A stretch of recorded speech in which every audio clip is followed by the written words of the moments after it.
बीजापुर से खबर है। बीजापुर में नक्सलियों से मुठभेड़ हुई है। इंद्रावती क्षेत्र के घने जंगल में मुठभेड़ चल रही है। मुठभेड़ में 3 नक्सली ढेर हो गए। बड़ी खबर आपको बता रहे हैं बीजापुर से। 5 लाख के इनामी नक्सली भी इसमें शामिल था। एलओएस कमांडर अनिल पुनेम ढेर हुआ है। शनिवार सुबह से मुठभेड़ जारी है।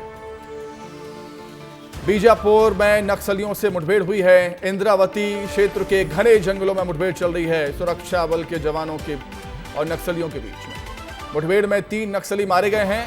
5 लाख का इनामी नक्सली भी इसमें शामिल था। एलओएस कमांडर अनिल पुनेम भी ढेर हो गया और नक्सलियों के शव बरामद हुए हैं। हथियार भी बरामद हुए हैं। युकेश चंद्राकर हमारे सहयोगी हमारे साथ जुड़ गए हैं। युकेश, एक बार फिर से बड़ी सफलता मिली है सुरक्षा बलों को।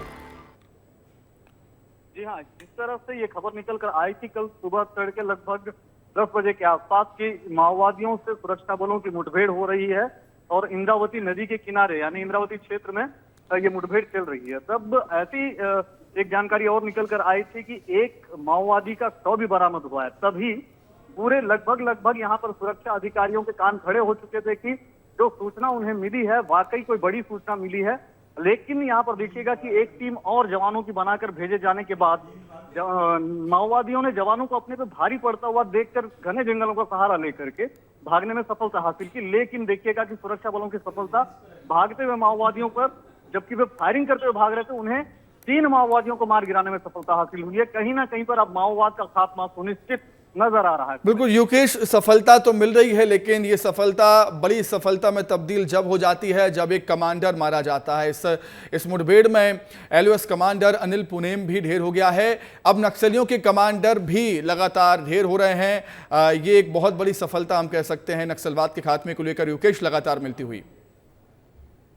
जी हाँ सुमित, जिस तरह से अनिल पुनेम के मारे जाने की खबर निकल कर आ रही है, दर्शकों को यह बताया भी जाना चाहिए इसी अनिल पुनेम ने इसी साल के जनवरी में अम्बेली के आसपास जो है एक बम ब्लास्ट किया था जिसमें हमारे 8 जवान शहीद हो गए थे और एक सिविलियन जो ड्राइवर था उसकी भी जान चली गई थी। तो इस तरह से जब हम अनिल पुनेम को अकेले को देखते हैं, जो एरिया कमांडर भले रहा हो एलओएस का, लेकिन उस पर बारपुर थाना क्षेत्र में भी देखिएगा कि 5 स्थायी वारंट लंबित थे। तो इस लिहाज से जहां पर बड़े बड़े जो नक्सली कमांडर मारे जा रहे हैं वे सरेंडर भी कर रहे हैं और गिरफ्तारियां भी हो रही हैं। सुरक्षा बलों को लगातार मिल रही हैं सफलताएं इस तरह से।